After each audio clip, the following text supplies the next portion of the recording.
The cloud storage notification popped up on my laptop screen while I was working late on the Henderson renovation project.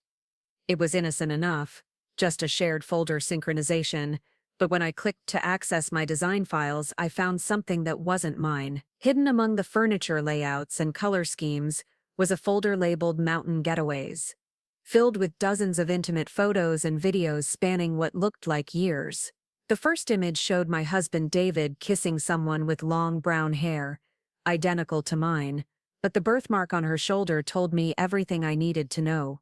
It was Amanda, my twin sister, and judging by the timestamps, they'd been documenting their affair for an entire decade. I'm Jessica Miller, and this is the story of how I uncovered the most devastating betrayal imaginable and made sure both of them faced consequences they never saw coming. What started as a routine evening of work in my home office in Riverside Heights, Colorado, became the night that changed 3 lives forever. The irony that I discovered their decade-long deception through technology meant to make our lives easier wasn't lost on me, especially considering I was about to use every digital tool at my disposal to expose them both. Before we jump back in, tell us where you're tuning from, and if this story touches you, make sure you're subscribed, because tomorrow I've saved something extra special for you. The discovery happened on a Thursday night in October, when David was supposedly working late at TechFlow Solutions, and Amanda had texted our family group chat about being busy with a difficult client showing. I'd been pulling long hours myself, trying to finish the design proposal for the Henderson family's complete home makeover, when the notification chimed on my laptop. Our family shared a cloud storage account that David had set up years ago for photos, documents, and work files. It was meant to keep everything organized and accessible, but apparently, it had become something else entirely. The folder appeared when I was searching for inspiration photos I'd saved last month. Mountain Getaways seemed innocent enough.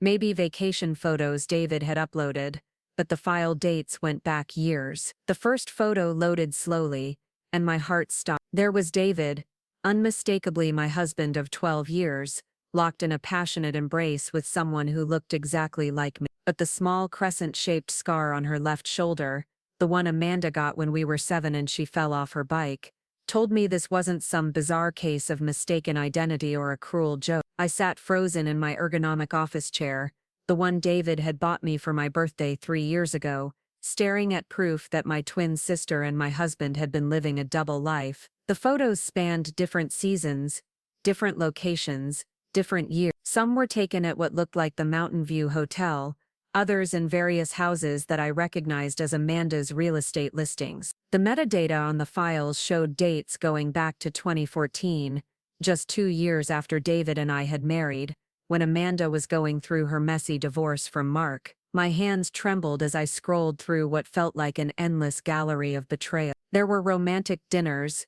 weekend getaways, intimate moments that should have been private between a husband and wife, except the wife in these images was my sister. The most recent photos were dated just last weekend, when David had claimed to be at a marketing conference in Denver, and Amanda had said she was showing properties to out-of-town buyers. The videos were hearing them laugh together, watching them plan future meetings, listening to Amanda call my husband baby in the same voice she used to comfort me during our childhood nightmare. In one particularly devastating clip, I heard Amanda's voice clearly as she said, "Jessica's so focused on her little decorating business, she barely notices when you're gone anymore. It's like we're invisible to her." David's response cut even deeper. "Sometimes I think she loves those fabric samples more than she loves me." I closed the laptop and walked to the bathroom, splashing cold water on my face, staring at my reflection in the mirror. The same face that had been deceiving me, the same dark hair, the same green eyes, the same features that had made people joke our entire lives about how we could switch places and no one would know, except someone had been switching places, taking what was mine, and I'd been completely oblivious. Returning to my office, I opened the laptop again, this time taking screenshots and copying everything to a separate drive. If this was real, if this nightmare was actually my life, I needed evidence. My interior design training had taught me to document everything, to keep meticulous records, to plan carefully before implementing any major changes. This would be the most important project I'd ever undertake. The house felt different as I moved through it, gathering my thoughts and trying to process what I'd discovered.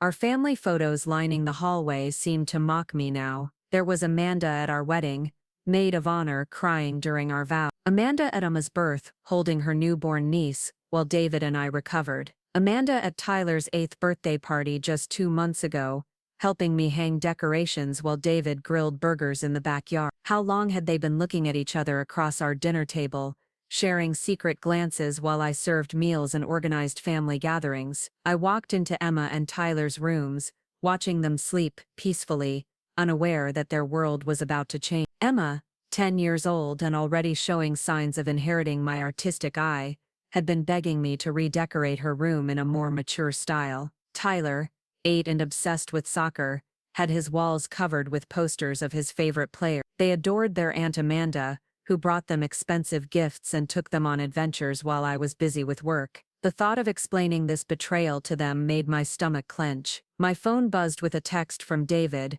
"Working late again, don't wait up, love you." The casual cruelty of it, the ease with which he lied, sent a surge of rage through me that I hadn't expected. I typed back, "Love you too, drive safe," because I wasn't ready to confront him yet. I needed time to think, to plan, to figure out how to handle the destruction of everything I thought I knew about my life. Another text came through, this one from Amanda in our family group chat.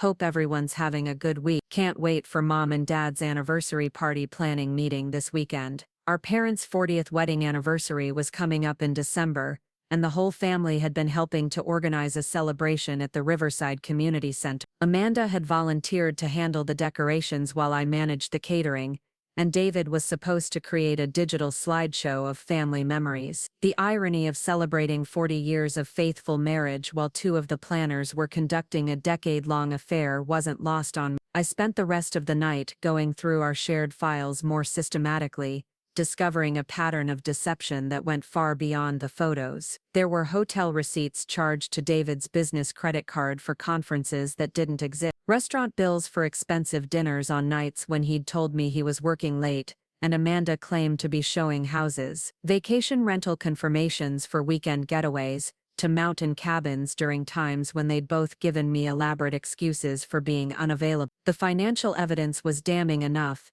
but it was the emotional betrayal documented in their messages that hurt the most. I found text conversations where they mocked my dedication to my business, calling me the little decorator and laughing about how easy it was to fool me. Amanda had saved screenshots of arguments David and I had about his long work hours, sharing them with him like inside jokes about my naivety. One message thread from last Christmas particularly stung. While I'd been stressed about hosting the entire Williams family for our traditional holiday dinner, Amanda and David had been texting about how they wished they could spend the holiday together instead of pretending to be happy with boring family stuff. I remembered that Christmas, how Amanda had arrived late and seemed distracted, how David had been on his phone constantly, claiming work emergencies. I'd been so focused on making everything perfect, on maintaining our family traditions, that I'd missed the obvious sign. As dawn approached, I sat in my office, surrounded by printed evidence, screenshots, and financial records. The scope of their betrayal was staggering,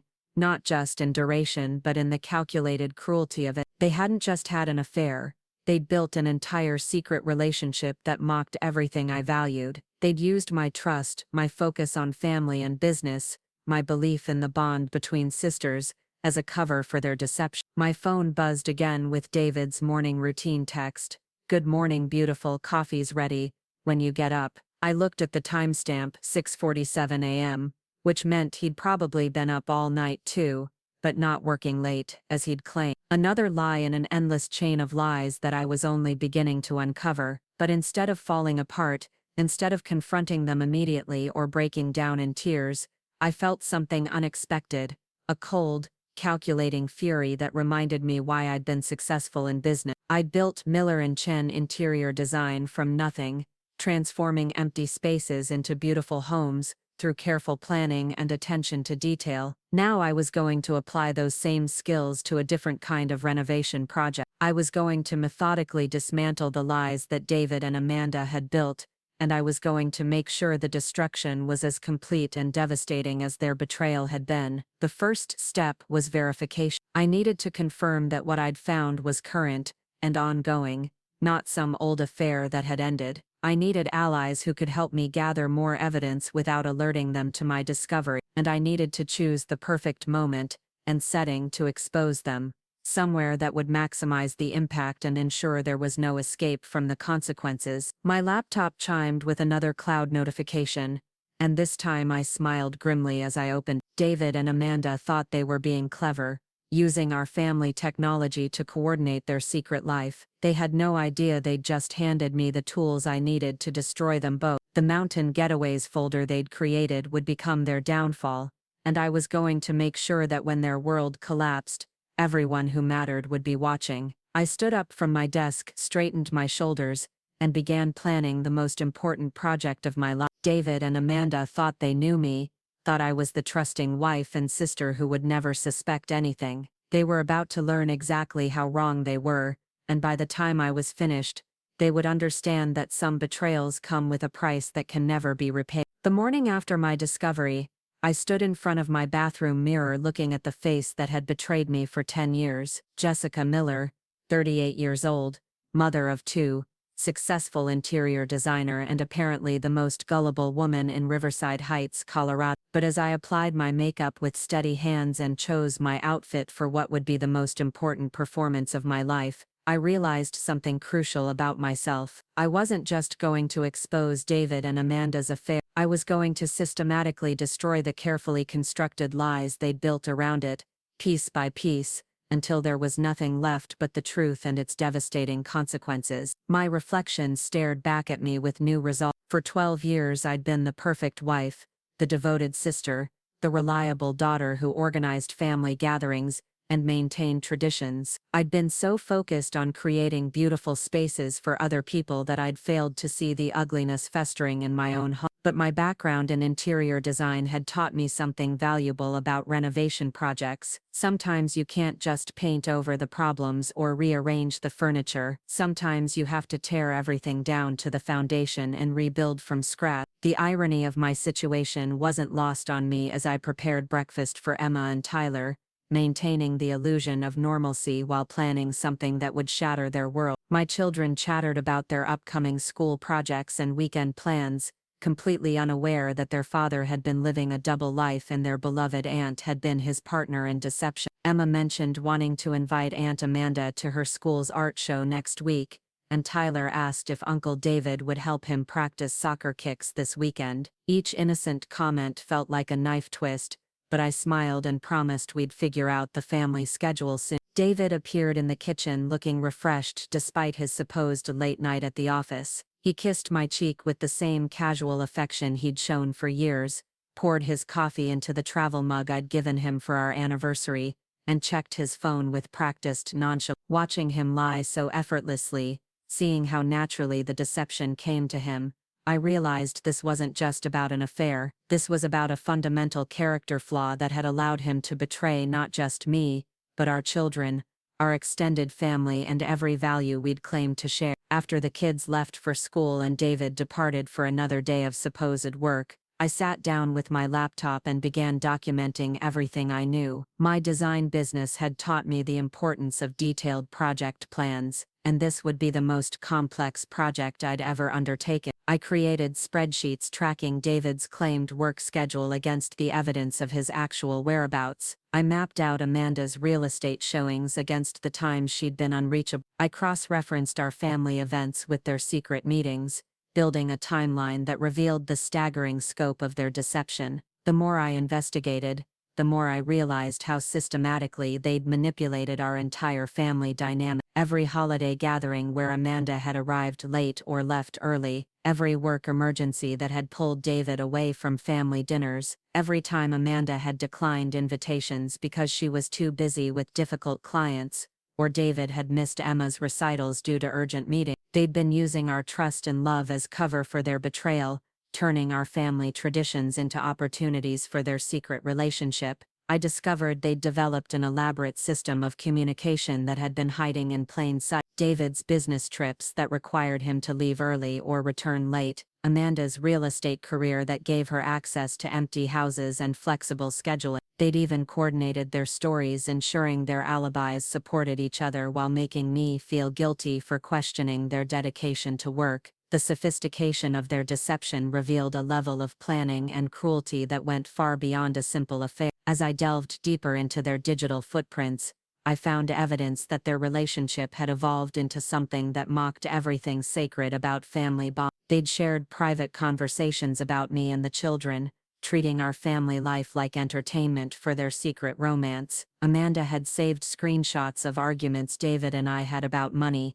sharing them with him like gossip about a stranger. David had photographed personal items from our home, showing Amanda intimate details of our private life that she had no right to see. The financial implications began to surface as I examined our joint accounts and credit card statements more carefully. David had been using our family funds to finance their relationship, disguising expensive dinners and hotel stays as business expenses. Amanda had been given gifts that I'd assumed came from her real estate commissions, but the timing aligned perfectly with David's unexplained cash withdrawal. They'd been funding their deception with money that should have gone toward our children's education, our mortgage, our family's future, but it was the emotional manipulation that cut deepest. I found messages where they discussed my work schedule, using my busy periods to plan their meeting. They'd taken advantage of my dedication to my business, my desire to provide for our family, turning my strengths into weaknesses they could exploit. Amanda had encouraged me to take on more challenging projects that required longer hours,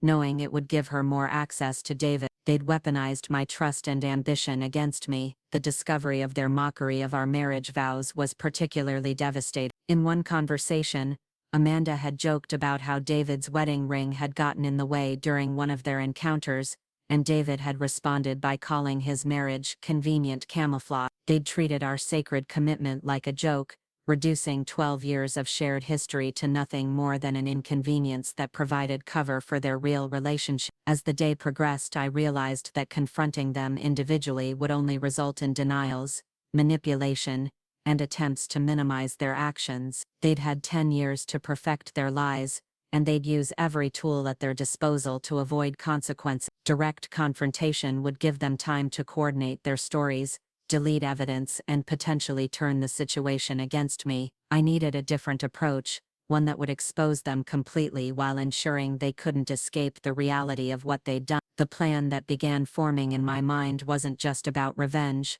though I'd be lying if I said that wasn't a factor. It was about justice, about ensuring that actions had consequences, about protecting my children from further manipulation. David and Amanda had stolen 10 years from me, but more importantly, they'd built their happiness on the foundation of my pain. They'd used my love, my trust, and my family to enable their betrayal. Preparing and narrating this story took us a lot of time, so if you are enjoying it, subscribe to our channel. It means a lot to us. Now back to the story. They'd made me complicit in my own deception, and that was unforgivable.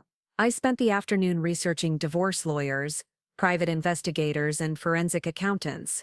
If this was going to be a war, I needed allies who understood the battlefield. My marriage was over, that much was clear. But I was going to ensure that when it ended, everyone would know exactly why and who was responsible. Amanda's relationship with our family was finished too, but I wanted the destruction to be public and complete, leaving no room for them to rewrite history or paint themselves as victims. The evening brought new challenges as David returned home with flowers and suggestions for a date night weekend. His attempt at romance felt like salt in fresh wounds, but I accepted gracefully, knowing that maintaining the facade was crucial to my larger plan. Amanda called during dinner, chatting cheerfully about Mom and Dad's anniversary party and asking if I needed help with anything. Listening to her voice, so familiar and yet now completely foreign, I marveled at how easily sociopaths could mimic genuine emotion. That night, as David slept peacefully beside me, apparently unburdened by guilt or conscience, I stared at the ceiling and finalized my strategy. They'd given me the perfect opportunity with our parents' anniversary celebration. A gathering of everyone who mattered, a celebration of faithful marriage and family values, the ideal setting to reveal the true nature of the people we'd trusted most. The irony would be perfect, the impact devastating, and the consequences inescapable. I wasn't just going to expose an affair. I was going to reveal a decade of systematic deception that had corrupted our entire family dynamic. I was going to show everyone how David and Amanda had used our love and trust as weapons against us. I was going to ensure that when their lies crumbled, there would be no safe harbor, no sympathetic allies, no escape from the reality of what they'd become. They'd spent 10 years building their secret world on the ruins of my marriage and family. I was going to spend the next few weeks ensuring that when their world collapsed, the destruction would be total and irreversible. The next morning brought a text from my business partner Jennifer Chen, asking if everything was all right. Apparently, my distraction during yesterday's client meeting had been more obvious than I'd realized. Jennifer and I had built Miller & Chen Interior Design from nothing, transforming it into one of Riverside Heights' most successful firms through meticulous attention to detail and unwavering professionalism. Now I was facing the challenge of maintaining that reputation while my personal life imploded around me. I decided to confide in Jennifer, not about the full scope of what I'd discovered, but enough to ensure she could cover for me if my investigation required time away from work. We met at her office early before our first client appointment, and I showed her some of the evidence I'd gathered. Jennifer's background in business finance made her immediately focus on the financial irregularities, the unexplained charges and suspicious timing of David's business expenses. Jennifer's reaction confirmed what I'd suspected about the severity of the situation. She'd built her own successful consulting business before partnering with me, and her experience with corporate fraud cases gave her a unique perspective on David's financial deception. The pattern of charges, the creative expense categorizations, the timing that aligned with Amanda's availability all pointed to systematic abuse of company resources that could have serious legal implications beyond just marital infidelity. We spent an hour going through David's credit card statements and expense reports, with Jennifer helping me identify additional red flags I'd missed. Her expertise revealed that David hadn't just been hiding an affair, he'd been committing what amounted to embezzlement from his own company. The TechFlow Solutions employee handbook, which I found in David's home office, clearly stated that personal use of company resources was grounds for immediate termination and potential criminal charges. Jennifer's analysis revealed that David had been systematically mischaracterizing personal expenses as business costs for years. Hotel stays that coincided with Amanda's real estate conferences in Mountain Town. Restaurant charges that occurred during supposed client meetings,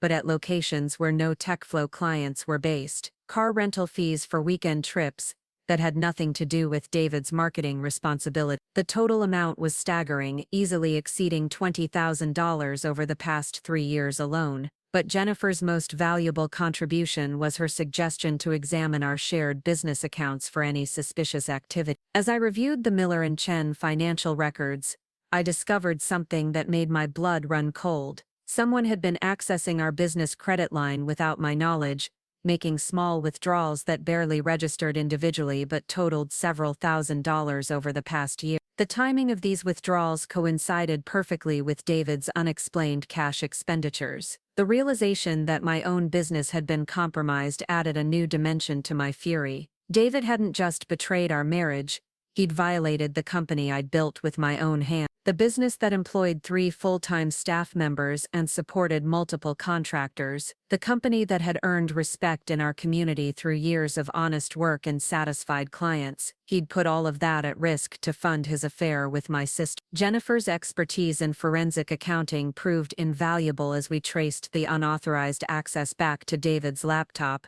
which he'd used occasionally for legitimate business purposes when working from home. He'd saved the login credentials and had been making small withdrawals that he probably assumed I'd never notice among the larger business transactions. The sophisticated nature of this financial deception revealed that David's betrayal wasn't impulsive or emotional, It was calculated and predatory. We discovered that David had been particularly active with these unauthorized withdrawals during periods when I was traveling for business or working long hours on major projects. He'd exploited my trust and my focus on client needs to steal from the business I'd sacrificed so much to build. Jennifer pointed out that this pattern suggested he'd been planning and executing this financial abuse for much longer than just the affair period, indicating a fundamental dishonesty that predated his relationship with Amanda. The evidence Jennifer helped me compile painted a picture of systematic fraud that went far beyond marital infidelity. David had been living a completely double life, maintaining his professional reputation while secretly funding an elaborate deception with stolen money. The sophistication of his financial manipulation suggested this wasn't his first experience with such schemes, raising questions about other potential victims or previous relationships that might have involved similar abuse. Jennifer's business connections proved invaluable as she recommended a forensic accountant who specialized in cases involving financial fraud and embezzlement. She also suggested consulting with a private investigator who had experience with corporate misconduct cases, someone who could help document the full scope of David's deceptions, while ensuring all evidence would be admissible in both civil and criminal proceedings. As we concluded our morning session, Jennifer made an observation that crystallized my determination to pursue this systematically rather than emotionally. She pointed out that David's financial crimes had put our business at risk, potentially making us liable for losses if clients or vendors discovered the unauthorized use of company funds. His actions hadn't just betrayed me personally, they'd threatened the livelihoods of everyone who depended on Miller and Chen for their income. The afternoon brought new revelations as I continued examining our financial records with Jennifer's guidance. We found evidence that David had been using our joint personal accounts to cover the business withdrawals, creating a complex web of financial manipulation that obscured the true source and destination of funds. He'd been essentially laundering money through our personal finances to fund his affair, making both me and our children unwitting accomplices in his deception. Jennifer's analysis revealed that David's financial crimes had been escalating over time, with larger amounts being diverted as his confidence grew and his relationship with Amanda intensified. The pattern suggested that he'd become increasingly reckless, possibly believing that his position as my husband and his familiarity with my business practices made him untouchable. His arrogance would prove to be his downfall. We also discovered that David had been researching expensive jewelry and vacation packages that far exceeded what our family budget could reasonably support. The timing of these searches coincided with significant business withdrawals, suggesting he'd been planning elaborate gifts for Amanda using money stolen from my company. The casual cruelty of using my own business funds to finance gifts for the woman who was helping him betray me added another layer to my determination for justice. Jennifer's final contribution to the day's investigation was introducing me to Carol Henderson, my neighbor who worked from home as a freelance graphic designer. Carol had mentioned in passing that she'd noticed David leaving our house at unusual times, and had seen Amanda's car in our driveway on days when I was supposedly at work. What had seemed like casual neighborly observations now took on much more sinister implications. Carol's home office faced our driveway, and her work schedule kept her at her computer throughout most days. She'd inadvertently documented a pattern of visits that perfectly aligned with my business travel and long workday. Her observations provided crucial independent verification of the timeline I'd constructed from digital evidence, confirming that David and Amanda had been using our family home for their affair. The conversation with Carol revealed additional details that I'd missed from my focus on digital evidence. She'd noticed Amanda arriving with shopping bags and leaving with different clothes, suggesting they'd been storing items at our house for their encounter. She'd observed David washing his car more frequently than usual, particularly after days when Amanda had visited. These seemingly innocent details painted a picture of systematic preparation and cleanup that indicated their relationship had become routine and comfortable. Carol's security system, installed after a neighborhood break-in last year, had inadvertently captured footage of Amanda's visits. She offered to review the recordings and provide copies of anything that might be relevant to my investigation. The existence of video evidence that could independently verify the timeline and frequency of their meetings added a powerful new dimension to my case. As the day ended, I realized that what had started as a devastating personal discovery had evolved into something much larger. David's financial crimes had created legal vulnerabilities that extended far beyond our marriage. Amanda's complicity in using our family home for their affair had made her a participant in violating our children's safe space. The sophisticated nature of their deception had revealed character flaws that suggested this behavior was likely to continue and escalate if not stopped definitively. Jennifer's expertise had transformed my emotional devastation into strategic clarity. The evidence we'd compiled wasn't just about proving an affair. It was about documenting a pattern of systematic fraud and manipulation that had corrupted every aspect of our shared life. David and Amanda hadn't just betrayed their personal commitments, they'd committed crimes that could result in serious legal consequences and permanent damage to their professional reputation. The foundation for my response was now solid, built on documented financial crimes, independent witness testimony, and video evidence that could withstand legal scrutiny. David and Amanda had created their own destruction through their arrogance and carelessness. My job now was to ensure that when the truth emerged, it would do so in a way that maximized accountability and minimized their ability to escape consequences or rewrite the narrative in their favor. The weekend brought new opportunities to observe David and Amanda's deception in real time, armed now with the knowledge of what I was really seeing. Saturday morning started with David's casual announcement that he needed to run errands and might stop by the office to catch up on some work. The ease with which he delivered this lie, the practiced nonchalance in his voice, made me realize how many similar lies I'd accepted without question over the years. I waited exactly 30 minutes after David left before calling TechFlow Solutions' main number, claiming to be his wife with an urgent family matter. The weekend security guard confirmed what I already suspected.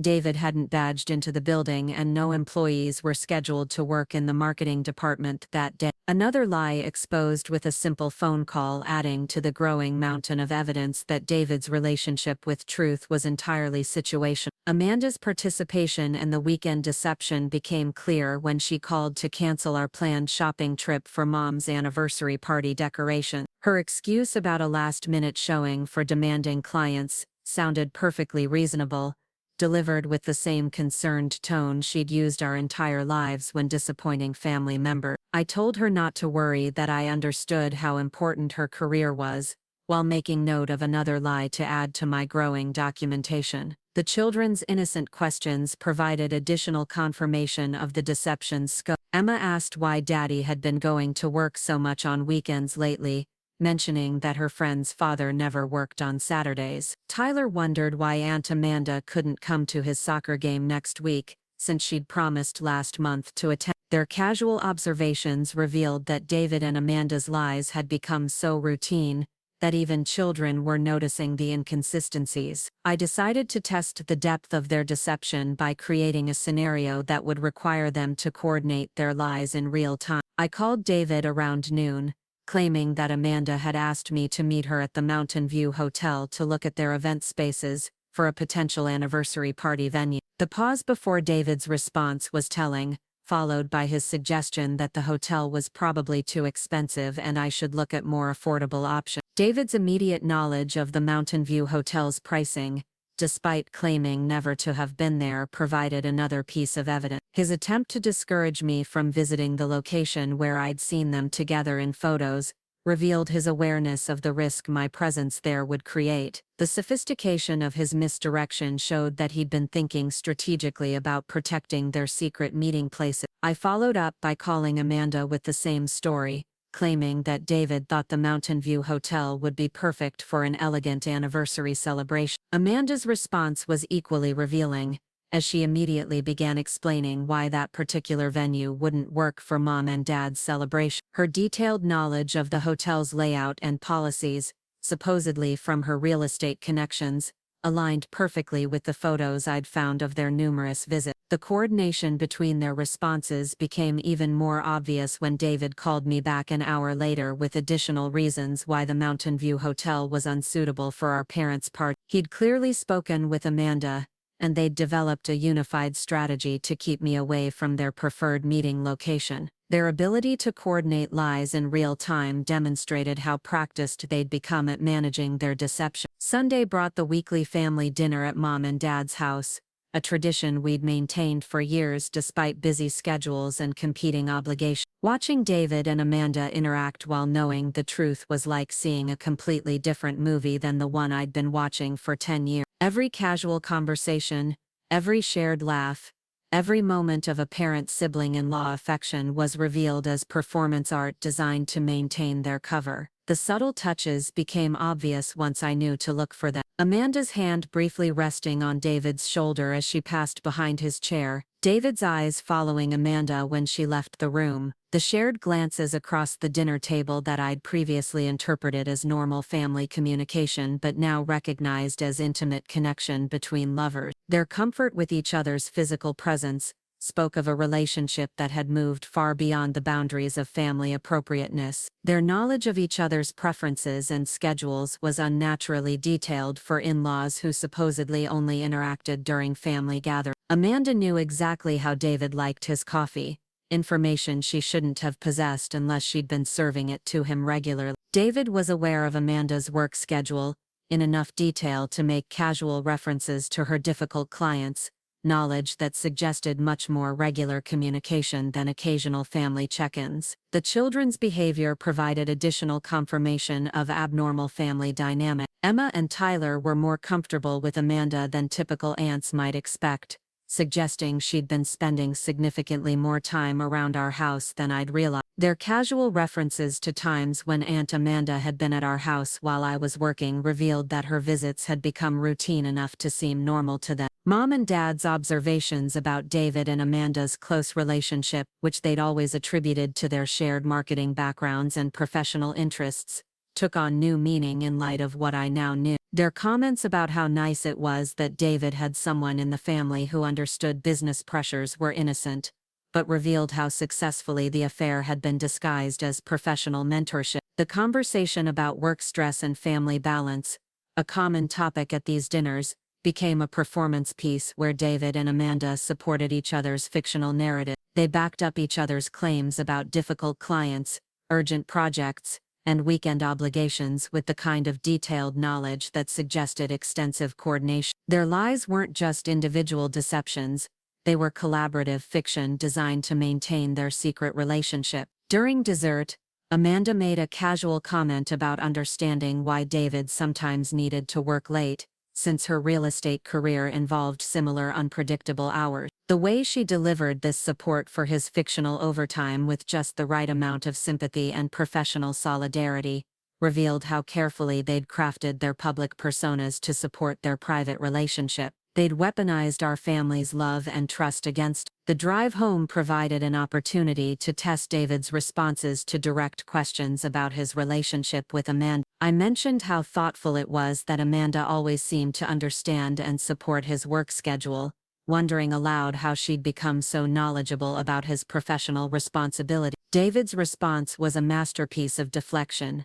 praising Amanda's empathy and professional experience while avoiding any specific acknowledgement of their actual interaction. When I suggested that Amanda might be a good person to talk to about work-life balance, since she seemed to understand the pressures he faced, David quickly changed the subject to our children's school activity. His discomfort with the direction of the conversation revealed his awareness that too much discussion of his relationship with Amanda might expose inconsistencies in their carefully maintained fiction. The evening concluded with David receiving a text that he claimed was from work but that made him smile in a way that had nothing to do with professional communication. When I jokingly asked if his boss was finally appreciating his dedication, David's expression shifted to the kind of guilty surprise that confirmed the message had come from Amanda. His inability to maintain his fictional narrative under even gentle questioning revealed the fragility of their deception. That night, as David fell asleep beside me, apparently untroubled by conscience,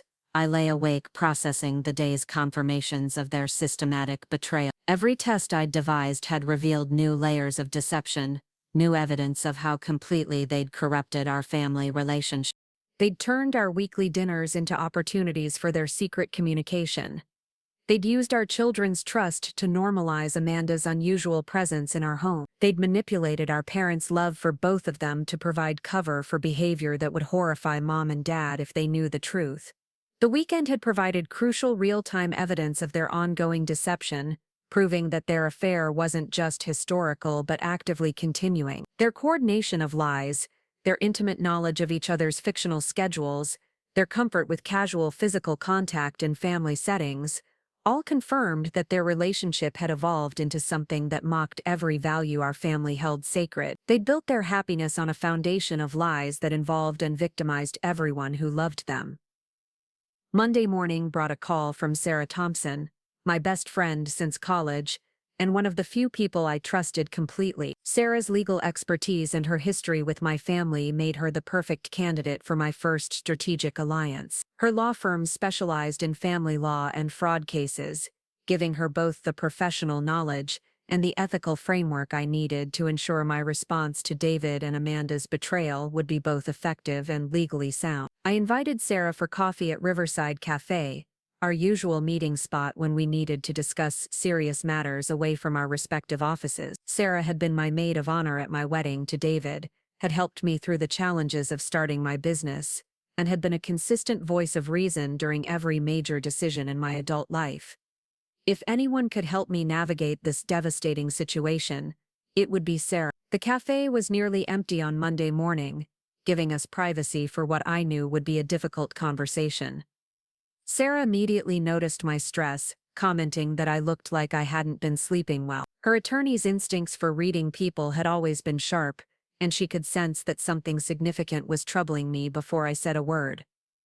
Her concern was genuine and immediate, reflecting the depth of our friendship and her protective instinct. I began by showing Sarah some of the evidence I'd discovered, starting with the photos and messages that proved David and Amanda's affair. Sarah's reaction was everything I'd hoped for: immediate outrage on my behalf, professional assessment of the evidence's legal value, and strategic thinking about how to proceed. Her years of experience with similar cases gave her insights into both the emotional and practical aspects of what I was facing. Sarah's legal training made her immediately focus on the financial implications of David's deception. When I showed her the evidence of unauthorized business account access and fraudulent expense reports, her expression shifted from sympathetic friend to focused attorney. She explained that David's actions constituted several different crimes, from embezzlement to identity theft to fraud, each carrying serious legal consequences that could result in criminal charges and civil liability. The depth of Sarah's professional knowledge became invaluable as she walked me through the legal landscape I was now navigating.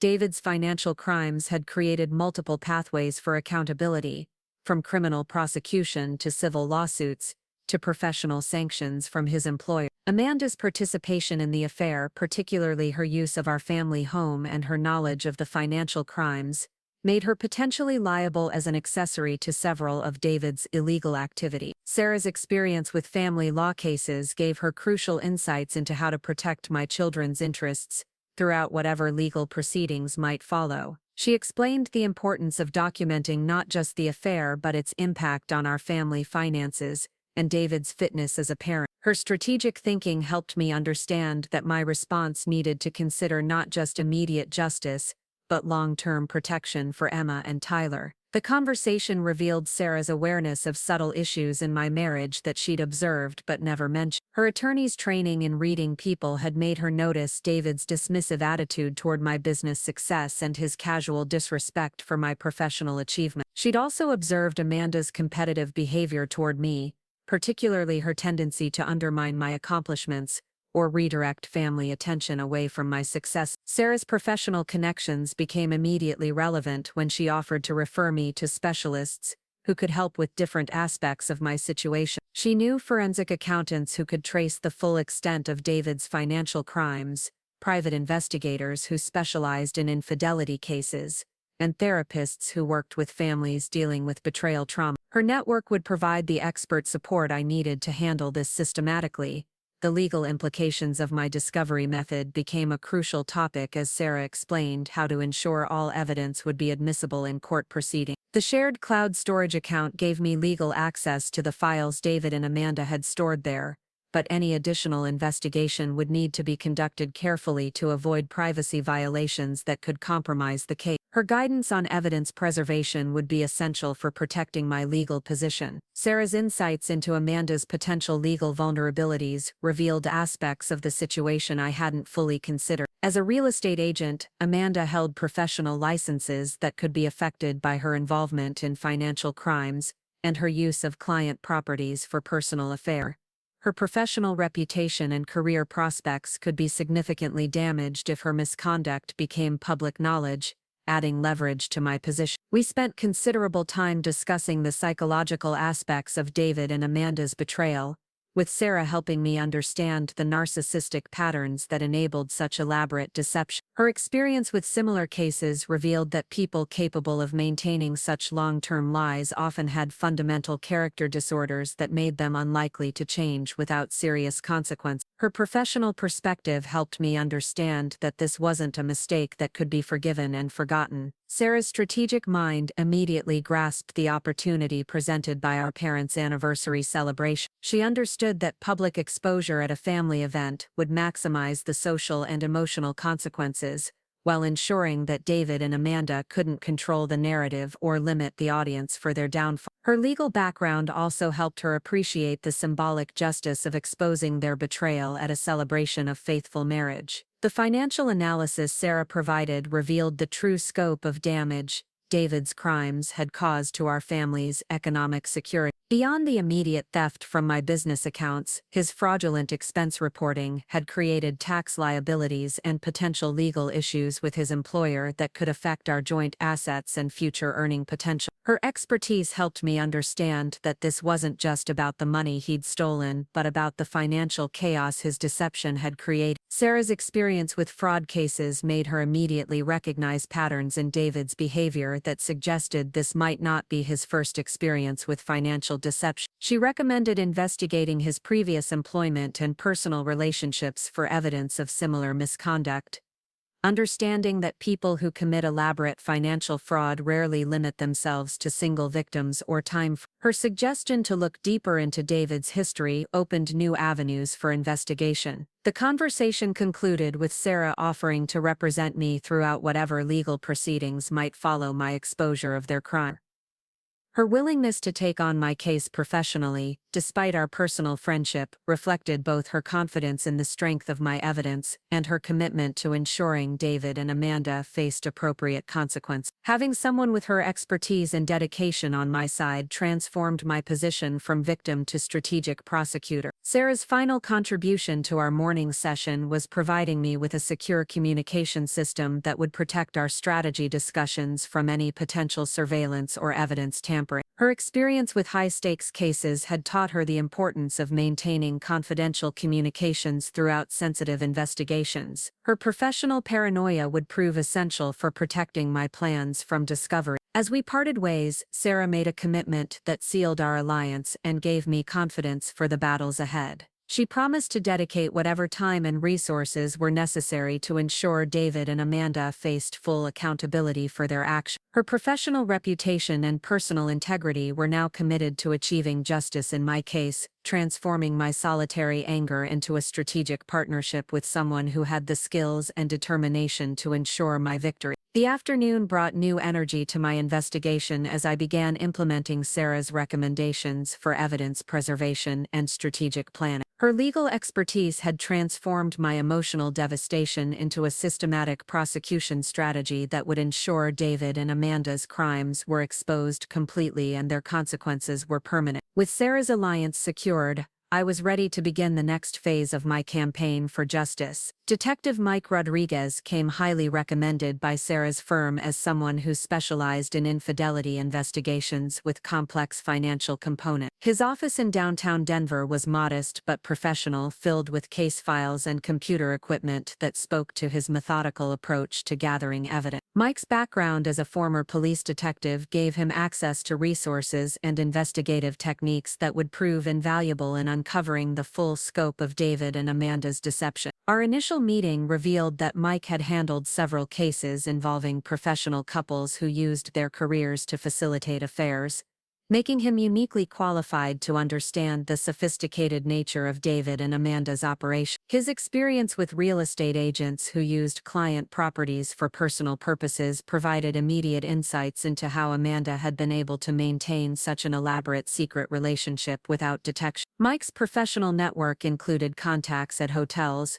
rental car companies, and financial institutions that could provide additional evidence of their activities. Mike's analysis of the digital evidence I'd collected impressed me with its thoroughness and attention to detail. He immediately recognized patterns that I'd missed, including the sophisticated way David and Amanda had coordinated their communications to avoid leaving obvious trails. His expertise in digital forensics revealed that they'd been using multiple communication platforms and had been careful to delete most of their direct messages, keeping only the cloud storage files that they'd assumed were private. The private investigator's examination of Amanda's real estate career revealed disturbing patterns that went beyond just using client properties for personal meetings. Mike's research into her professional activities uncovered evidence that she'd been manipulating client schedules and property showings to create opportunities for her relationship with David. Her abuse of professional trust extended to lying to clients about property availability and scheduling conflicts that didn't exist. Mike's investigation into David's employment history at TechFlow Solutions revealed additional financial irregularities that I hadn't discovered. His access to corporate databases and professional networks allowed him to identify patterns of expense fraud that went back even further than I'd realized. David's abuse of company resources wasn't limited to funding his affair with Amanda. He'd been systematically stealing from his employer for years through various fraudulent schemes. The detectives' research into their travel patterns revealed a level of planning and coordination that was both impressive and sickening. Using hotel loyalty programs, rental car records, and credit card data, Mike traced their activities to dozens of locations across Colorado and neighboring states. Their weekend getaways and supposed business trips had created a comprehensive record of their relationship that could be independently verified through multiple sources. Mike's investigation uncovered evidence that David and Amanda had been using my own business connections and client referrals for their personal benefit. Amanda had been receiving real estate referrals from people I'd worked with professionally, using my reputation and relationships to build her career while simultaneously betraying me. David had been networking at events related to my business, leveraging my professional standing to advance his own career prospects. The scope of their manipulation became even more disturbing when Mike revealed evidence that they'd been discussing my work schedule and client commitments in detail, using inside information about my business to plan their meetings and activities. They'd turned my professional success into a tool for their deception, timing their encounters around my busiest periods and most demanding projects. My dedication to client service had become their opportunity for betrayal. Mike's forensic analysis of their financial activities revealed sophisticated money laundering techniques that suggested this wasn't David's first experience with financial fraud. The complexity of moving money between personal accounts, business expenses, and cash transactions indicated a level of expertise that typically came from practice and experience. His recommendation to investigate David's previous relationships and employment history opened disturbing possibilities about other potential victims. The detective's examination of Amanda's divorce records from Mark Parker provided crucial context for understanding how her relationship with David had developed. The timeline of her marriage's deterioration aligned perfectly with the beginning of her affair,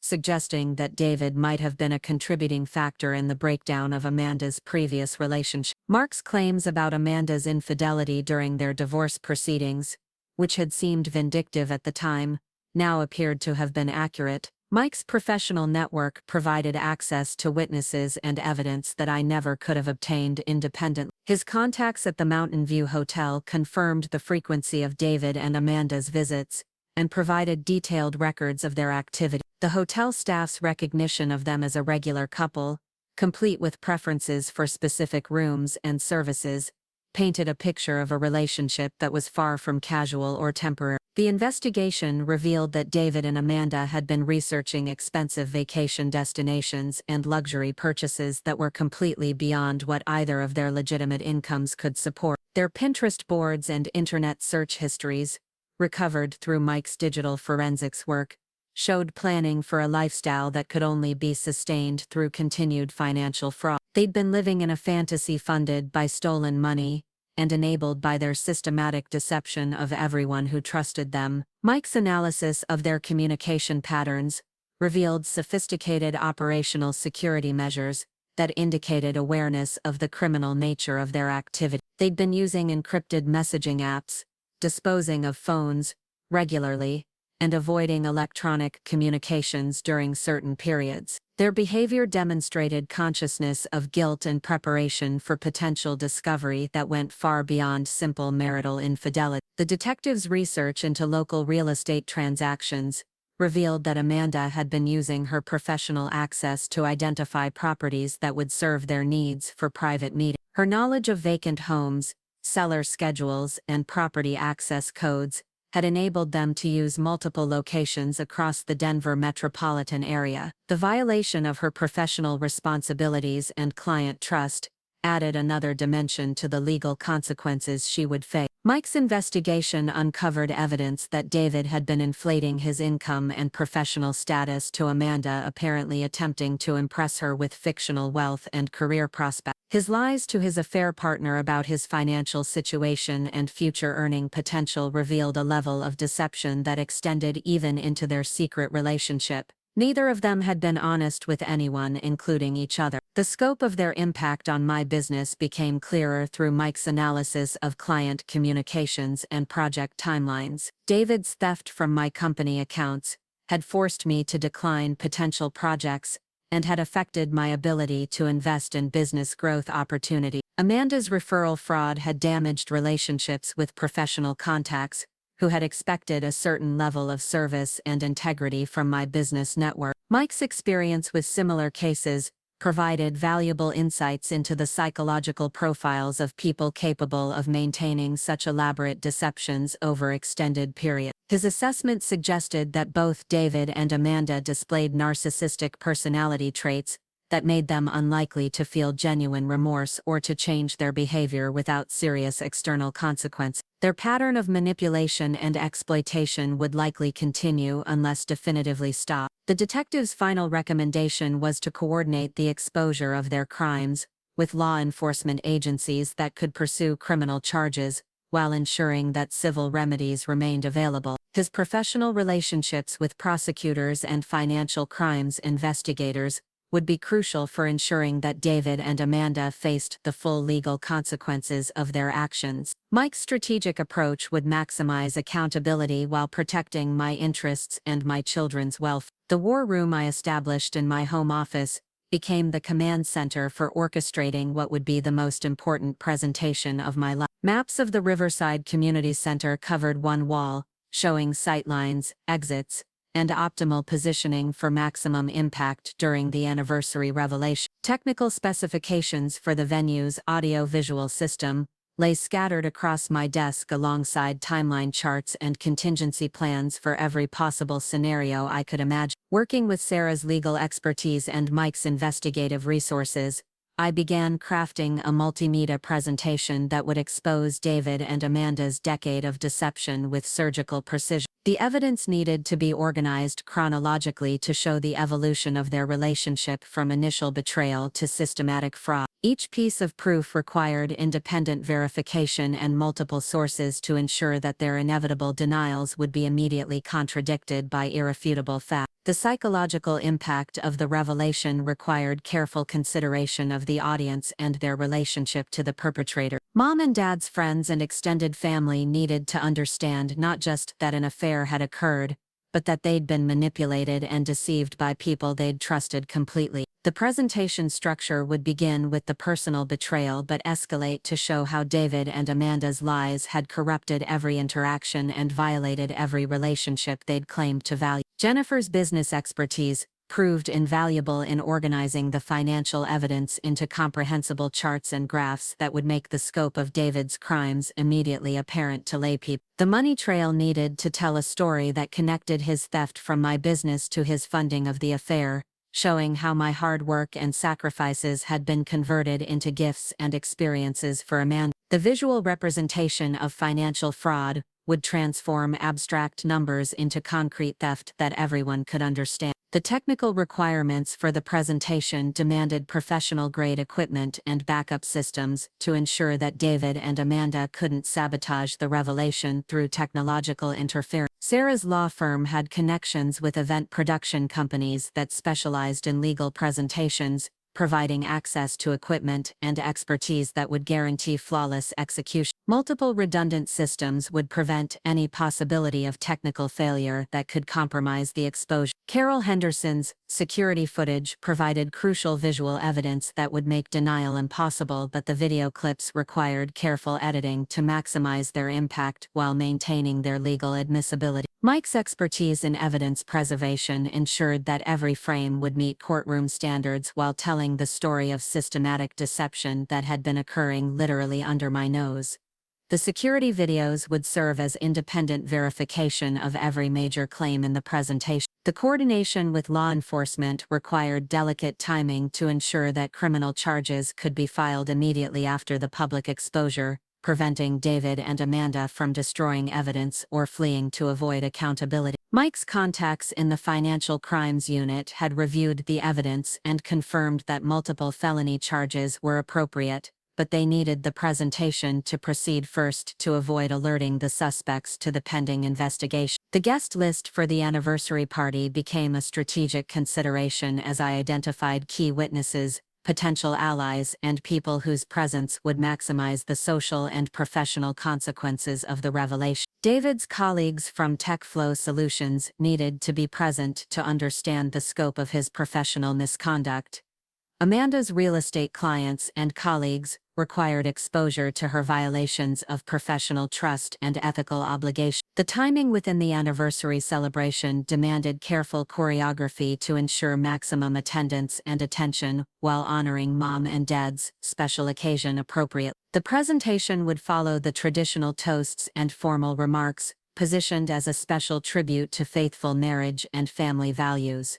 The irony would be perfect, and the contrast between the celebration of commitment and the exposure of betrayal would amplify the emotional impact. Sarah's legal strategy integrated the public exposure with civil litigation that would begin immediately following the revelation, ensuring that David and Amanda's shocked state wouldn't give them time to coordinate legal defenses or hide assets. Divorce papers, fraud claims, and professional misconduct reports would be filed simultaneously, creating multiple legal fronts that would overwhelm their ability to respond effectively.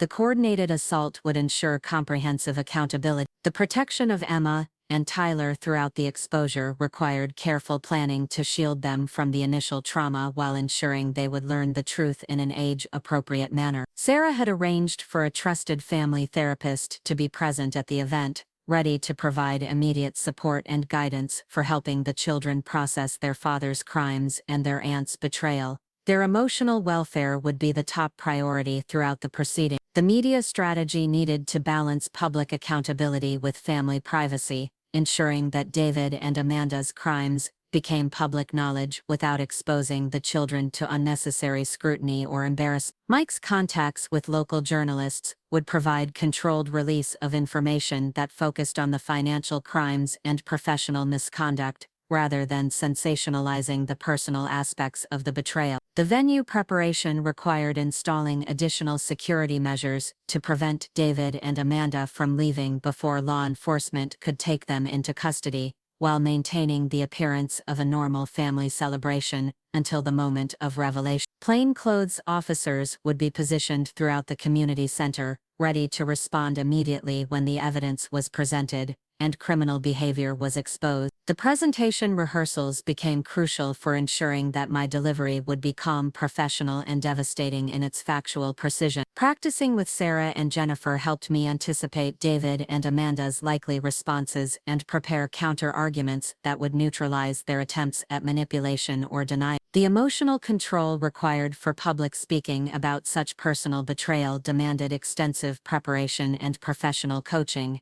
The backup plans covered every conceivable scenario, from technical failures to attempted violence to coordinated escape attempts. Multiple copies of all evidence were secured in different locations, with instructions for their release if anything happened to prevent my personal presentation. The comprehensive planning would ensure that truth emerged regardless of what David and Amanda might attempt to preserve their deception. The financial preparations included securing my business assets and personal accounts to prevent David from engaging in scorched earth financial sabotage once he realized his crimes were exposed. Jennifer's expertise in business protection strategies ensured that Miller & Chen interior design would survive the revelation and continue operating regardless of what legal consequences David might face for his theft and fraud. The psychological preparation for confronting a decade of lies required extensive support from Sarah's recommended therapists and counselors who specialized in betrayal trauma and family reconstruction. Understanding the likely emotional aftermath of the exposure would be crucial for maintaining my stability and effectiveness throughout the legal proceedings that would follow. Professional support would be essential for protecting my mental health while pursuing justice. The final element of the strategic plan was establishing the new family structure that would emerge after David and Amanda were removed from our lives permanently. The children's schools, extended family members, and business associates all needed to be prepared for the transition that would follow the revelation. Rebuilding our lives would require as much planning and coordination as exposing the lies that had corrupted our previous existence. The challenge of continuing normal family life while orchestrating David and Amanda's downfall required acting skills I never knew I possessed. Every morning brought new conversations about weekend plans, work schedules, and family obligations that I now understood were elaborate fiction designed to facilitate their ongoing betrayal. Maintaining my composure while participating in their deception became a daily test of my determination and strategic discipline. Breakfast conversations with David took on a surreal quality as he discussed upcoming business trips and evening meetings that I knew were covers for his time with Amanda. His casual mentions of working late or traveling for client meetings now rang with obvious falseness, but I responded with the same supportive understanding I'd shown for 12 years. My ability to mirror his deception while documenting every lie became a crucial element in building the case against him. The children's questions about family plans and holiday preparations required careful navigation to avoid revealing my knowledge of their father's crimes while protecting them from the upheaval that was coming. Emma's excitement about Thanksgiving arrangements and Tyler's requests for help with school projects maintained an illusion of stability that would soon be shattered. Their innocence and trust made every conversation a reminder of what David's betrayal was really costing our family. Amanda's phone calls and text messages became opportunities to gather additional evidence while testing the boundaries of her deception. Her casual inquiries about my work schedule and family commitments took on sinister meaning now that I understood she was coordinating with David to plan their secret meetings. My responses provided carefully crafted misinformation that would disrupt their planning while documenting their continued lies. The weekly family dinners at Mom and Dad's house became elaborate performances where Amanda and David maintained their fictional relationship, while I observed every gesture and conversation for additional evidence. Their comfort with each other, their intimate knowledge of each other's preferences, and their coordinated responses to family questions revealed a relationship that had evolved far beyond simple affair into something that mocked our family bonds completely. David's evening routine of checking his phone constantly while claiming to be responding to work emails provided new opportunities to observe his deceptive behavior in real time. His secretive text conversations, his suspicious phone calls taken in private, and his obvious excitement about certain messages all provided real-time confirmation that their relationship was ongoing and intensifying. His inability to hide his emotional investment in his secret communications revealed the depth of his betrayal. The challenge of maintaining physical intimacy with someone I now knew was systematically betraying me required compartmentalizing my emotions in ways that were both necessary and psychologically damaging. David's casual affection and sexual advances felt like additional violations, but rejecting them would have revealed my knowledge and compromised my strategic position. The sacrifice of enduring his touch while knowing where he'd been became part of the price of ensuring justice. Amanda's visits to our home took on horrifying new meaning as I realized she'd been surveying our private space and noting details she could share with David during their intimate conversation. Her familiarity with our household routines, her knowledge of where things were kept, and her comfort in our personal space revealed that she'd been treating our home as a resource for her affair rather than respecting it as her sister's sanctuary. The coordination required to maintain my investigation while appearing to focus on normal responsibilities demanded exceptional time management and emotional control. Client meetings for Miller & Chen Interior Design had to continue while I was secretly meeting with lawyers and private investigators. Business operations needed to proceed normally while I was documenting financial crimes and gathering evidence of systematic fraud. The dual existence was exhausting but necessary for protecting my strategic position. David's attempts at romantic gestures and renewed attention to our relationship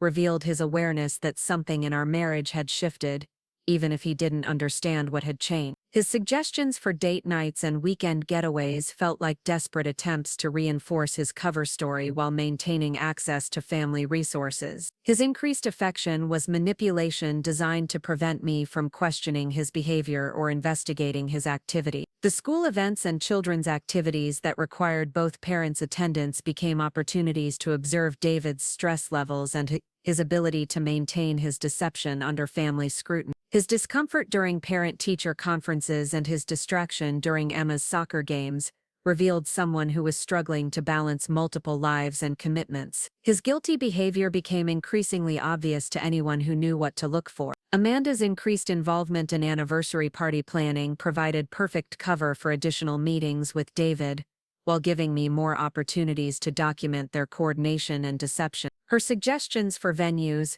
her knowledge of catering options, and her enthusiasm for family celebration felt like mockery coming from someone who was actively destroying our family structure. Her participation in honoring our parents' marriage while conducting an affair was especially cruel. The financial management of our household accounts required careful monitoring to prevent David from engaging in additional theft while maintaining the appearance of normal budget discussions and spending decisions. His request for cash withdrawals and his evasive explanations for certain expenses became tests of my acting ability as I approved transactions while secretly documenting them for legal proceedings. Every financial interaction became evidence gathering. The social interactions with neighbors, friends, and extended family members required maintaining the fiction of a happy marriage while secretly gathering information about their observations of David and Amanda's behavior. Casual conversations about schedules, travel, and work commitments provided opportunities to verify or contradict the stories David and Amanda had been telling different people. Their lies were becoming increasingly difficult to coordinate across multiple relationships. David's work-related stress and his complaints about professional pressures took on new meaning when I realized he was worried about potential discovery of his financial crimes rather than legitimate job responsibility. His anxiety about expense reports,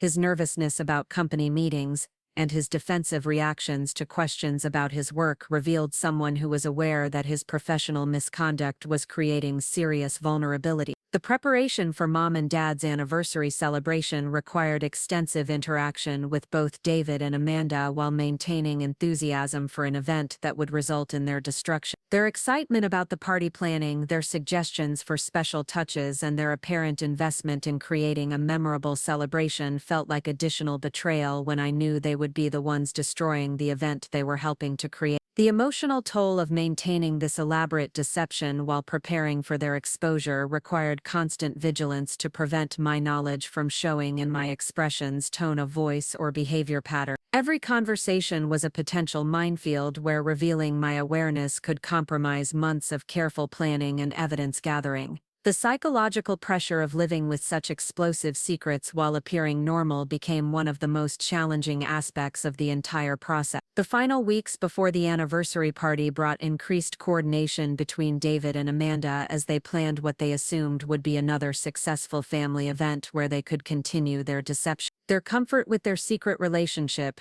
their confidence in their ability to manipulate family dynamics, and their obvious enjoyment of their shared betrayal made the approaching revelation feel not just like justice, but like absolute necessity for protecting everyone they were deceiving. The call from Patricia Williams, my mother, came on a Tuesday evening when David was supposedly working late, and Amanda was claiming to show properties to difficult clients. Mom's voice carried an unusual tension as she asked if I could come over for coffee the next morning, mentioning that she needed to discuss something important about the anniversary party preparation. Her request for privacy and the serious tone in her voice suggested this conversation would be more significant than typical party planning. I arrived at my parents' house in Riverside Heights to find Mom sitting in her favorite armchair with a manila folder on the coffee table and an expression I hadn't seen since my teenage years when she'd discovered serious misbehavior that required parental intervention. Dad was at his weekly retiree breakfast gathering, giving us complete privacy for whatever conversation she had planned. The formal setting and Mom's obvious preparation indicated this wasn't going to be a casual discussion about catering choices. Mom began by explaining that her 35 years as a high school teacher had given her exceptional skills in detecting lies and observing behavioral patterns that others might miss. Her experience with adolescents who thought they were clever enough to fool adults had trained her to notice inconsistencies, coordination between conspirators, and the subtle signs of guilt that accompanied systematic deception. She'd been watching David and Amanda for months with growing suspicion that something was seriously wrong. The folder on the coffee table contained Mom's own documentation of observations that had troubled her about David and Amanda's behavior during family gatherings over the past year. Her teacher's instincts for noting details had led her to record instances where their stories didn't align, where their knowledge of each other's schedules was unusually detailed, and where their body language suggested a relationship that went beyond normal family interaction. Her systematic approach to gathering evidence matched my own investigative methods. Mom's revelation that she'd been conducting her own quiet investigation shocked me with its sophistication and thoroughness. Her background in education had given her research skills and attention to detail that rivaled professional investigators. She'd been tracking discrepancies in David and Amanda's explanations for their activities, noting the coordination of their absences from family events, and documenting the financial inconsistencies she'd observed in their spending pattern. The depth of Mom's awareness became clear as she shared observations that perfectly aligned with the evidence I'd been gathering independently. She'd noticed Amanda's expensive purchases that seemed beyond her real estate commissions, David's new clothes and accessories that appeared costly for his salary level, and their shared knowledge of restaurants and locations that neither should have experienced based on their claimed activity. Her teacher's eye for detail had caught subtleties that others had missed. Mom's decision to confide in me rather than confronting David and Amanda directly revealed strategic thinking that impressed me with its wisdom and restraint. She'd realized that direct confrontation would only result in better coordination of their lies, while maintaining the appearance of ignorance would allow for more complete evidence gathering. Her approach mirrored my own decision to investigate thoroughly before revealing my knowledge. The conversation took an unexpected turn when Mom revealed that she'd been in contact with Mark Parker, Amanda's ex-husband, who had provided disturbing information about Amanda's behavior during their marriage. Mark's claims about Amanda's infidelity and financial manipulation, which the family had dismissed as bitter divorce rhetoric, now appeared to be accurate descriptions of a pattern of behavior that was continuing with David. Mom's willingness to reconsider Mark's allegations showed her commitment to truth over family loyalty. Mom's professional network from her teaching career included connections with law enforcement, social services, and legal professionals who had provided informal advice about the situation she was observing. Her former colleagues had helped her understand the potential legal implications of financial fraud and professional misconduct, giving her a framework for assessing the seriousness of what she was witnessing. Her access to expert opinions had informed her decision to take action. The most shocking revelation came when Mom admitted she'd installed security cameras around their property after noticing suspicious activity in their neighborhood. Cameras that had inadvertently captured Amanda's car at our house during times when she'd claimed to be elsewhere. The video evidence provided independent verification of the timeline I'd constructed, confirming that Amanda had been lying about her whereabouts during numerous family events and claimed work obligations. Mom's analysis of family financial dynamics revealed her awareness that David had been accessing resources beyond his legitimate income, while Amanda had been making purchases and lifestyle choices that exceeded her known earnings. Her experience managing household budgets and her observation of her children's spending patterns had alerted her to discrepancies that suggested hidden income sources or financial manipulation. Her conclusions matched the evidence of David's theft and fraud. The emotional impact of Mom's revelations was overwhelming as I realized that she'd been protecting me from her suspicions while conducting her own investigation to confirm her fear. Her maternal instincts had recognized that I was being deceived and manipulated, but her wisdom had led her to gather proof before destroying my illusions. Her love and strategic thinking had prepared her to support me when the truth became undeniable. Mom's commitment to supporting whatever action I decided to take was absolute and unconditional, backed by her own evidence and her determination to protect her family from further manipulation. Her offer to coordinate with my legal team and provide testimony about her observations would strengthen the case against David and Amanda while demonstrating that their deception had been transparent to careful observers. Her willingness to publicly support my position would carry significant weight with extended family and community members. The strategic coordination between Mom's evidence and my own investigation created a comprehensive case that approached the situation from multiple angles and time frames. Her observations of their behavior during family events complemented my documentation of their digital activities and financial crimes. The combination of her maternal perspective and my technological evidence would provide irrefutable proof of systematic deception and betrayal. Mom's access to Dad's extensive network of retired colleagues, including former law enforcement officers and business professionals, provided additional resources for verification and support during the upcoming revelation. Her ability to rally support from respected community members would ensure that David and Amanda's crimes became widely known while maintaining my family's reputation and standing. Her social connections would amplify the consequences of their exposure. The conversation concluded with Mom's offer to modify the anniversary party arrangements to ensure optimal conditions for the revelation I was planning, using her position as the honored guest to control timing, positioning, and audience attention. Her willingness to use her special day as the platform for exposing David and Amanda's crimes demonstrated her commitment to justice and her understanding that some celebrations required acknowledgement of truth rather than maintenance of comfortable illusion. Mom's final revelation was her decision to inform Dad about our conversation and evidence after the party,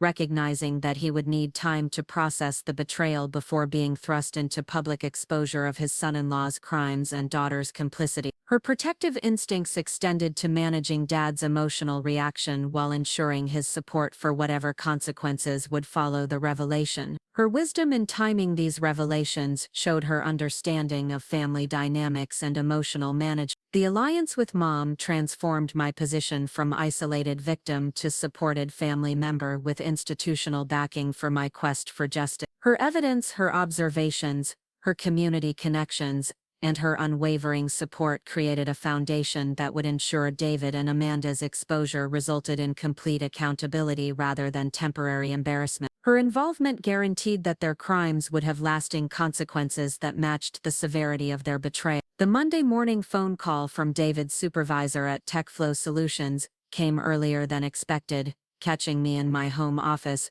while I was reviewing final preparations for the anniversary party revelation. James Morrison, the vice president of marketing, explained that company auditors had discovered irregularities in David's expense reports during a routine financial review, and they needed to schedule an immediate meeting to discuss the finding. His professional tone carried an undertone of serious concern that suggested David's financial crimes were about to face corporate scrutiny. I maintained careful composure while providing James with the dates and times when David would be available for meetings, knowing that this corporate investigation would serve as perfect preparation for the more comprehensive exposure I had planned. The timing was ideal, as TechFlow's internal review would create additional pressure and documentation that would support the criminal charges being prepared by law enforcement.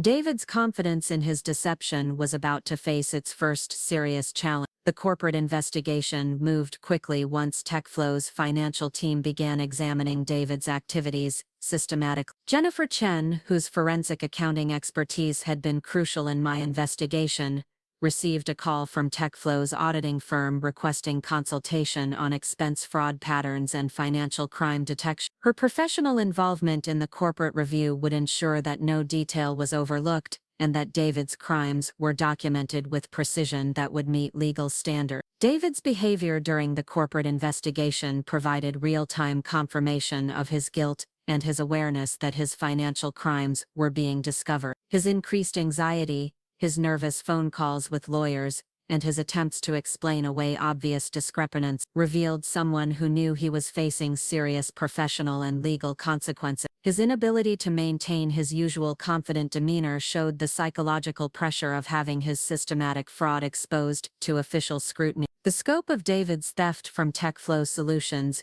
exceeded even my worst estimates, as the corporate investigation revealed years of falsified expense reports, unauthorized use of company credit cards, and manipulation of travel reimbursements that totaled over $60,000. His systematic approach to corporate theft demonstrated sophisticated financial fraud that went far beyond funding his affair with Amanda. The company's discovery of his crimes would result in immediate termination and criminal referral to prosecute. Amanda's involvement in David's corporate fraud became clear when TechFlow's investigation revealed that she had been listed as a business contact for several fraudulent expense claims. With her real estate expertise, supposedly justifying expensive meals and hotel stays at locations where no legitimate business had been conducted. Her willingness to provide false verification for David's corporate theft made her an accessory to his financial crimes and subject to both civil and criminal liability. The Professional Licensing Board for Real Estate Agents received a detailed complaint about Amanda's misconduct from sources within TechFlow's legal department, initiating an investigation into her violation of professional ethics and her abuse of client trust. The licensing review would examine her use of client properties for personal activities, her falsification of business records, and her participation in financial fraud schemes that violated the fiduciary responsibilities required of real estate professionals. The corporate investigation's discovery of David's financial crimes triggered automatic notifications to law enforcement agencies that specialized in white-collar crime, creating multiple parallel investigations that would ensure comprehensive prosecution of his illegal activity. The FBI's Financial Crimes Unit, the Colorado State Bureau of Investigation, and local prosecutors all began reviewing the evidence collected by TechFlow's auditors, building cases that would result in serious federal and state charges. David's attempts to negotiate with TechFlow's management revealed the depth of his desperation and his continued attempts to manipulate situations through lies and false promises. His offers to repay stolen funds, his claims about family emergencies that had necessitated the theft, and his attempts to blame Amanda for influencing his decisions all demonstrated his unwillingness to accept responsibility for his systematic criminal behavior. His continued deception, even when facing overwhelming evidence, showed the fundamental character flaws that had enabled his betrayal. The corporate investigation's impact on my business became apparent when several of my professional contacts expressed concern about my association with David's criminal activities, forcing me to proactively address potential damage to Miller & Chen Interior Design's reputation. Jennifer's expertise in crisis management helped us develop communication strategies that would protect our business while supporting the investigation into David's crimes. Our transparency about cooperating with authorities helped maintain client confidence during a challenging period. The coordination between corporate investigators, law enforcement agencies, and my legal team created a comprehensive approach to accountability that would ensure David faced consequences from multiple directions simultaneously. Sarah Thompson's coordination with prosecutors and corporate counsel ensured that civil remedies would be preserved while criminal charges proceeded,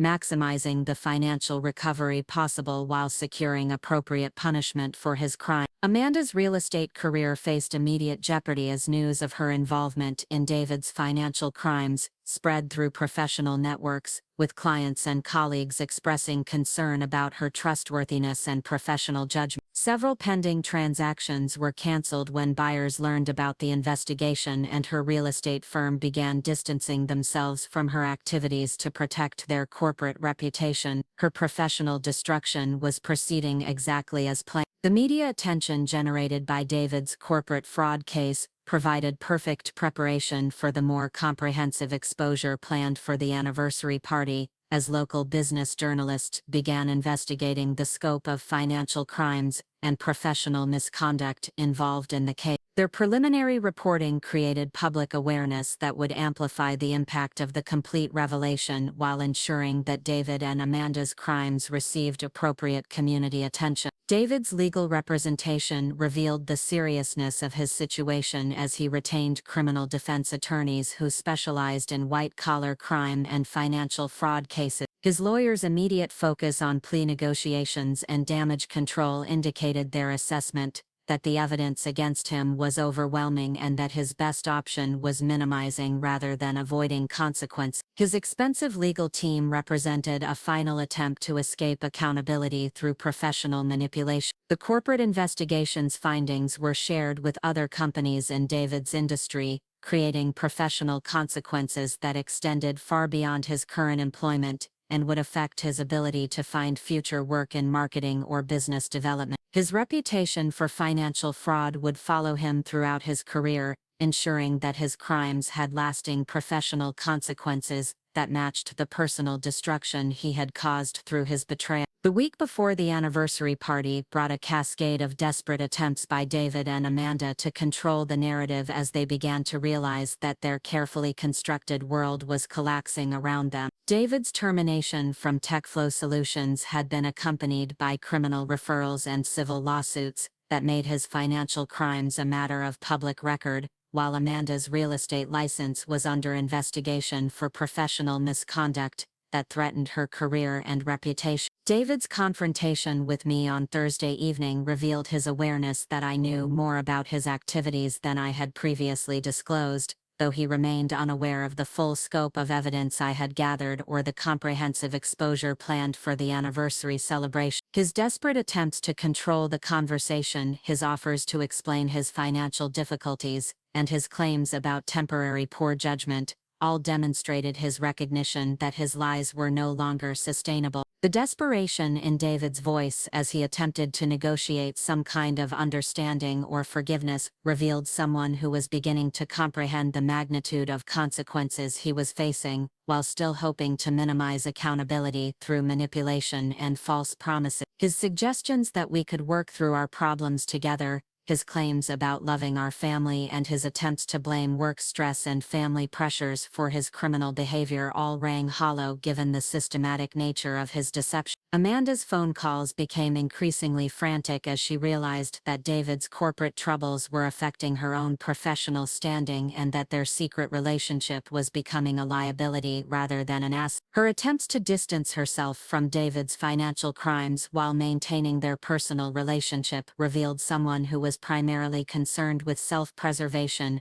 rather than accepting responsibility for her role in the systematic betrayal of our family. The coordination between David and Amanda's damage control efforts became obvious as they began telling different versions of the same stories to different family members, attempting to establish alternative narratives that would minimize their culpability while maintaining some vestige of their reputation. Their separate conversations with Mom and Dad, their conflicting explanations for recent events, and their obvious coordination of alibis revealed people who were more concerned with avoiding consequences than addressing the harm they had caused. David's attempts to access our joint financial accounts were blocked by the legal protections Sarah had established, preventing him from engaging in scorched earth financial destruction while facing criminal charges and civil lawsuits. His frustrated attempts to withdraw funds, his angry demands for access to family resources, and his threats of legal action revealed someone who had expected to continue benefiting from the financial security he had systematically undermined through his criminal activity. Amanda's efforts to maintain normal family relationships while her professional life collapsed created increasingly awkward interactions during routine family communication. as her attempts to discuss anniversary party preparations were overshadowed by obvious anxiety about her legal troubles and professional investigation. Her false cheerfulness, her nervous deflection of questions about her work situation, and her obvious discomfort with family discussions revealed someone who was struggling to maintain her facade. The pressure on both David and Amanda was intensified by their awareness that law enforcement investigations were proceeding while they remained uncertain about the full scope of evidence that had been gathered against them. Their paranoid behavior, their suspicious conversations with lawyers, and their obvious fear of electronic surveillance revealed people who understood they were facing serious criminal consequences, but remained unsure about how comprehensive the cases against them would be. David's confrontation with Kevin, his younger brother, provided additional evidence of his inability to accept responsibility for his actions as he attempted to recruit family support through continued lies and manipulation. His claims about being unfairly targeted by corporate politics, his suggestions that Amanda was a victim of circumstances beyond her control, and his attempts to position himself as a family man who had made mistakes rather than a criminal who had systematically betrayed everyone who trusted him revealed his continued commitment to deception. Amanda's meeting with Mark Parker, her ex-husband, backfired spectacularly when Mark provided her with documentation of similar behavior during their marriage, including financial fraud and infidelity that had contributed to their divorce. Mark's evidence of Amanda's historical pattern of deception and manipulation would prove valuable for establishing her character and demonstrating that her current crimes were part of an ongoing lifestyle rather than isolated incidents. The legal pressure facing both David and Amanda was compounded by their awareness that plea negotiations would require full disclosure of their activities and cooperation with ongoing investigations, potentially incriminating them in additional crimes while providing evidence for civil lawsuits and professional sanctions. Their lawyers' discussions about cooperation agreements revealed the prosecutor's confidence in securing convictions and their interest in using David and Amanda's information to pursue other potential cases. David's attempts to maintain his innocence while simultaneously preparing for criminal charges created obvious contradictions that revealed his continued dishonesty and his unwillingness to accept responsibility for the systematic nature of his crime. His claims about isolated mistakes, his attempts to minimize the scope of his financial fraud, and his suggestions that his actions were motivated by family pressures rather than personal greed, all demonstrated his continued commitment to manipulation rather than accountability. Amanda's professional colleagues began distancing themselves from her as news of the investigation spread through real estate network, creating social and professional isolation that prefigured the comprehensive rejection she would face once the full scope of her misconduct became public knowledge. Her desperation to maintain professional relationships while facing licensing investigations revealed someone who had built her entire identity around a career that was about to be destroyed by her own choices. The final week before the anniversary party brought multiple attempts by David and Amanda to discover the extent of evidence against them as they tried to assess their legal exposure while preparing for what they assumed would be another successful family event where they could continue their deception. Their confidence in their ability to maintain their secret relationship despite growing legal troubles revealed the depth of their narcissism and their inability to comprehend the consequences of their systematic betrayal. The Riverside Community Center had been transformed into an elegant celebration space worthy of my parents' 40 years of faithful marriage, with crystal chandeliers casting warm light over round tables decorated with white linens and fresh flowers that I had personally selected during calmer times when I believed in the permanence of family bonds. 120 guests filled the hall, including extended family, longtime friends, business associates, and community members who had watched Mom and Dad build their life together through decades of mutual respect and unwavering commitment. I stood at the technical control station that had been discreetly positioned near the main presentation screen, wearing the navy blue dress that Amanda had complimented during our last shopping trip together, when she was still pretending to be my loving sister instead of my husband's decade-long affair partner. Sarah Thompson and Detective Mike Rodriguez were positioned at strategic locations throughout the hall,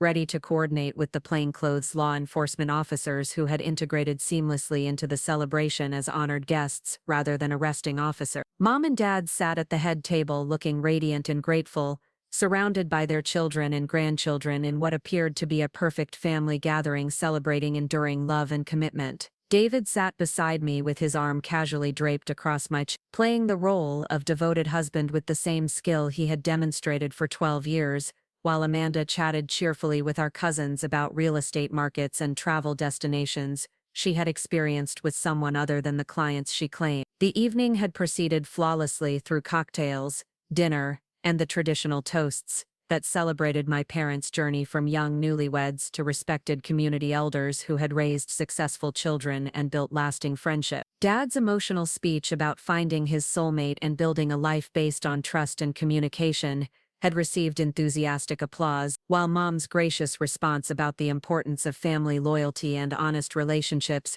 had unknowingly set the perfect thematic foundation for what was about to unfold. I approached the podium with the same confidence I brought to major client presentations, carrying the wireless microphone that would ensure every word reached every guest with crystal clarity, while the video cameras discreetly positioned around the hall documented everything for legal proceedings and media coverage. The presentation remote in my hand contained the power to destroy David and Amanda's carefully constructed lies, while revealing the truth that would protect my children and honor my parents' values. The introduction I delivered praised my parents' 40 years of faithful marriage while establishing the theme of trust, commitment, and family values that made David and Amanda's betrayal even more shocking and inexcusable. My voice remained steady and professional as I explained that the evening's special presentation would celebrate not just my parents' marriage, but the importance of honesty and accountability in all family relationships. The audience settled into comfortable attention, expecting heartwarming family memories rather than devastating criminal evidence. The first section of the presentation showed innocent family photos spanning decades of gatherings, holidays, and celebrations, where David and Amanda appeared as loving family members who valued our traditions and supported our relationship. The images created a baseline of trust and normalcy that made the transition to evidence of systematic deception even more jarring and emotionally powerful. Every guest could see themselves in these familiar family moments before learning how they had been manipulated and deceived. The revelation began with time-stamped photos from the cloud storage folder, showing David and Amanda in intimate embraces that could not be explained as innocent family interaction or professional collaboration. The collective gasp from the audience was audible as 120 people simultaneously realized they were witnessing proof of an affair that had been hidden in plain sight during years of family gathering. The visual evidence was undeniable and immediately comprehensible to every person in the hall. The presentation continued with financial records showing David's theft from my business accounts, his fraudulent expense reports from TechFlow Solutions, and the systematic way he had used stolen money to fund gifts and experiences for Amanda while our children's education fund was depleted to pay for their secret relationship. The money trail was presented with charts and graphs that made the scope of financial fraud immediately apparent to every guest, transforming abstract numbers into concrete theft from our family's future. Amanda's professional misconduct was documented through real estate records showing her use of client properties for personal meetings, her falsification of business documents to cover their activity, and her violation of professional licensing requirements that governed her fiduciary responsibilities to clients and colleagues. The evidence demonstrated that her betrayal extended far beyond our family to include the professional community that had trusted her with their property transactions and business relationships. The security footage from Carol Henderson's cameras provided independent verification of the timeline and frequency of David and Amanda's meetings at our family home, showing them entering and leaving together while I was working to support the family they were systematically betraying. The video evidence eliminated any possibility of denial or alternative explanation while demonstrating the violation of our children's safe space and the desecration of our family sanctuary. The audio recordings of David and Amanda's conversations about their plans for continued deception, their mockery of my dedication to our family and business, and their casual discussion of financial fraud revealed the depth of their contempt for everyone they were deceiving. Their own voices provided testimony about their consciousness of guilt and their sophisticated planning for avoiding detection while maximizing their personal benefit from systematic betrayal. The presentation included testimony from TechFlow Solutions regarding David's termination for financial fraud, documentation from Amanda's real estate licensing board about their investigation into her professional misconduct, and statements from law enforcement about pending criminal charges that would result in serious legal consequences for both of them.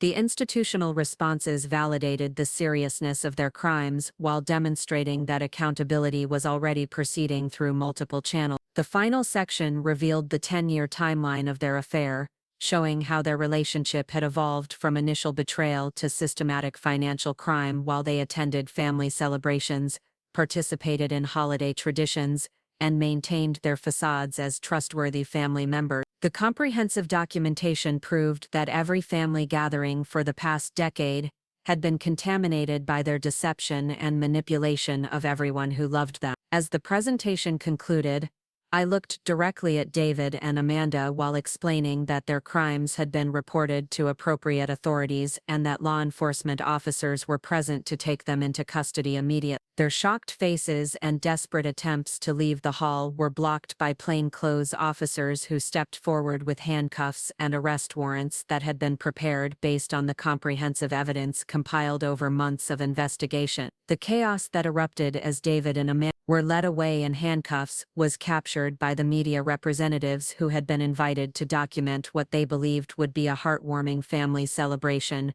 but instead witnessed the exposure of systematic financial fraud and professional misconduct. Their arrest at our parents' anniversary party would become regional news that ensured their crimes received appropriate public attention, while protecting our family's reputation through our cooperation with authorities. The arrest of David and Amanda at my parents' anniversary celebration created a scene that none of the 120 guests would ever forget, as law enforcement officers who had been seamlessly integrated into the celebration stepped forward with handcuffs and arrest warrants that transformed a family gathering into a crime scene. Detective Mike Rodriguez coordinated with FBI agents and local prosecutors to ensure that all evidence was properly preserved while both suspects were taken into custody without incident or opportunity for destruction of additional evidence. David's attempt to maintain his innocence, even while being handcuffed, revealed his continued commitment to deception and manipulation,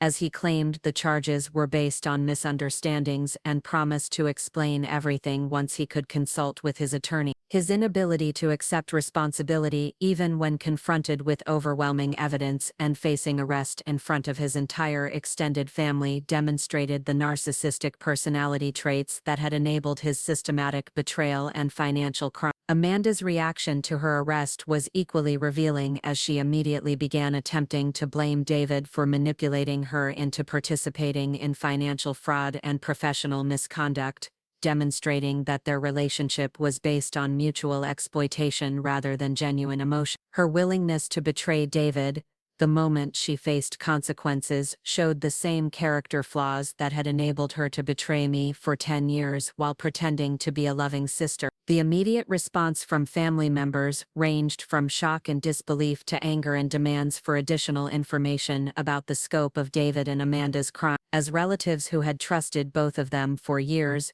began processing the reality that they had been systematically deceived and manipulated. Mom and Dad's devastation was tempered by their relief that the truth had finally been exposed and that their family could begin healing from the systematic betrayal that had corrupted every relationship. Kevin Miller, David's younger brother, expressed his horror at discovering that David had stolen money intended for Emma and Tyler's education, while using family gatherings as opportunities to coordinate his affair with Amanda. His immediate offer to provide financial support for my children's future education demonstrated the kind of genuine family loyalty that David had betrayed through his criminal behavior and systematic deception. The media coverage of the arrests began immediately as local television stations and newspapers reported on the shocking revelation of financial fraud and professional misconduct that had been exposed during what was supposed to be a celebration of faithful marriage and family value. The irony of their arrest at an anniversary party was not lost on reporters who understood that the timing and location made the story even more compelling and newsworthy. Sarah Thompson's coordination with prosecutors ensured that David and Amanda were charged with the full range of crimes their behavior warranted, including embezzlement, financial fraud, identity theft, and professional misconduct, that would result in serious prison sentences and permanent damage to their reputations. The comprehensive charges reflected the systematic nature of their criminal behavior and ensured that their punishment would match the severity of their betrayal. The seizure of David and Amanda's assets began immediately as law enforcement executed search warrants for their homes, vehicles, and financial accounts to prevent any attempt to hide stolen money or destroy evidence of additional crime. The coordinated asset forfeiture would ensure that victims of their financial fraud could recover losses while preventing David and Amanda from benefiting from their criminal activity. TechFlow Solutions issued a public statement about David's termination and their cooperation with law enforcement in investigating his systematic theft of company resources, while expressing support for other employees and clients who had been affected by his fraudulent activity. The corporate response validated the seriousness of David's crimes while protecting the company's reputation through their transparent cooperation with authorities. The Colorado Real Estate Commission announced the suspension of Amanda's professional license pending the outcome of criminal proceedings and their own investigation into her violation of professional ethics and fiduciary responsibilities to clients. The licensing action would prevent her from continuing to practice real estate while facing criminal charges and would likely result in permanent revocation of her professional credentials. Emma and Tyler were immediately provided with professional counseling support through therapists who specialized in helping children process parental criminal behavior and family betrayal, ensuring that their emotional welfare remained the top priority throughout the legal proceedings that would follow. Their resilience and the support of extended family members would be crucial for their recovery from the trauma of learning about their father's systematic deception. The civil lawsuits filed against David and Amanda sought recovery of all stolen funds, plus damages for the emotional and financial harm their crimes had caused to multiple victims, including my business, our children's education fund, and the clients who had been defrauded through Amanda's professional misconduct. The civil litigation would ensure comprehensive financial accountability regardless of the outcomes of criminal proceedings. The forfeiture of David and Amanda's luxury purchases, vacation properties, and expensive gifts provided tangible evidence of how they had used stolen money to fund their affair while their victims struggled with the financial consequences of their theft. The recovery of these assets would help compensate victims while demonstrating the direct connection between their crimes and their lifestyle choices. The professional consequences for both David and Amanda extended far beyond their immediate legal troubles as industry association licensing boards and professional networks began investigating their misconduct and implementing sanctions that would prevent them from working in their chosen field. Their reputations for dishonesty and criminal behavior would follow them throughout their careers and make future employment extremely difficult. The community response to their arrests was overwhelmingly supportive of my decision to expose their crimes publicly rather than handling the matter privately, with neighbors, business associates, and family friends expressing admiration for my courage in ensuring accountability and protecting other potential victims. The public support validated my decision to pursue justice comprehensively rather than accepting private apologies and promises of changed behavior. 2 years after the anniversary party that changed everything, I stood in the expanded offices of Miller & Chen Interior Design, reviewing quarterly financial reports that showed our business had not only survived the scandal surrounding David's crimes, but had grown stronger through our commitment to transparency and ethical business practices. The publicity from our cooperation with law enforcement had actually enhanced our reputation, as clients and colleagues respected our integrity and our determination to do the right thing regardless of personal cost. The children had adapted remarkably well to our new life structure with the support of professional counseling and the love of extended family members who had rallied around us following David's arrest and conviction. Emma, now 12, had channeled her artistic talents into therapy art projects that helped her process her feelings about her father's betrayal while developing new confidence in her own abilities and judgment. Tyler, 10 years old, had found stability through his grandfather's mentorship and his soccer team's consistent support structure. David's conviction on multiple federal and state charges had resulted in a 7-year prison sentence that reflected the systematic nature of his financial crimes and his lack of remorse or cooperation with authorities during his prosecution. His attempts to minimize his responsibility and blame others for his choices had backfired during sentencing, as the judge noted his continued dishonesty and narcissistic refusal to accept accountability for the harm he had caused to his family and other victims. Amanda's professional destruction had been complete as her real estate license was permanently revoked.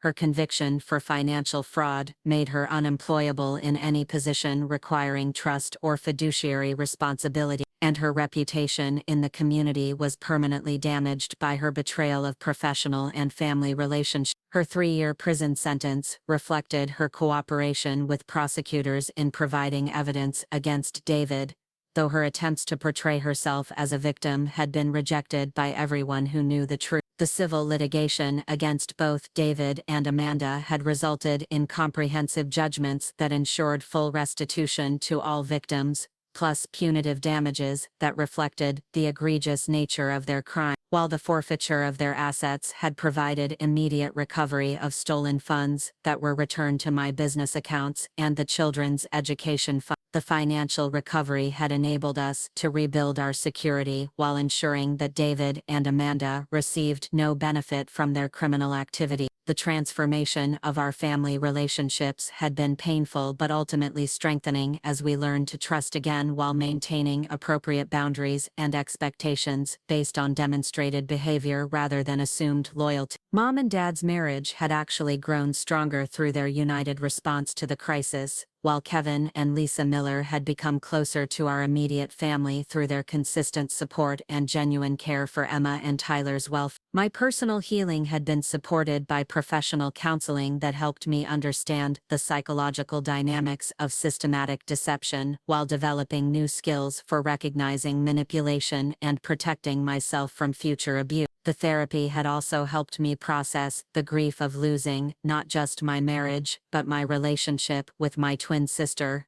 whose betrayal had been even more devastating than David's because of our lifelong bond and shared history. The business expansion that followed our successful navigation of scandal had allowed us to hire additional staff members and take on larger projects while maintaining our commitment to ethical practices and client service that had distinguished Miller and Chen from competitors who prioritized profits over principle. Our reputation for integrity had become our greatest marketing asset and had attracted clients who valued honest business relationships. The community support that sustained us throughout the legal proceedings and media attention had evolved into lasting friendships and professional relationships that enriched our lives in ways we never could have anticipated when our world was crumbling around David and Amanda's exposed lives. The crisis had revealed who truly cared about our welfare versus those who were merely curious about scandal and drama. The educational foundation we established using recovered assets from David and Amanda's crimes provided scholarships for children whose families had been affected by financial fraud, ensuring that their destructive choices would ultimately contribute to positive outcomes for other victims of similar crimes. The Foundation's work had become a source of meaning and purpose that transformed our painful experience into help for others facing comparable challenges. The legal precedents established through David and Amanda's prosecutions had strengthened laws regarding financial fraud and professional misconduct, while providing tools for other victims to pursue accountability and recovery from similar crimes. Our willingness to pursue justice comprehensively rather than accepting private settlements had contributed to systemic improvements that would protect future victims. Emma and Tyler's relationship with their father remained complicated but manageable through supervised visits that prioritized their emotional welfare while allowing them to maintain some connection to David if they chose to do so. Their understanding of his crimes and their consequences had matured appropriately for their ages, and they were developing healthy skepticism about trusting people based on their actions, rather than their words or claimed relationship. The anniversary celebrations for Mom and Dad that followed had become annual reminders of the importance of truth, accountability, and genuine commitment in all relationships, with our extended family using these gatherings to reinforce values of honesty and mutual respect rather than maintaining comfortable illusions.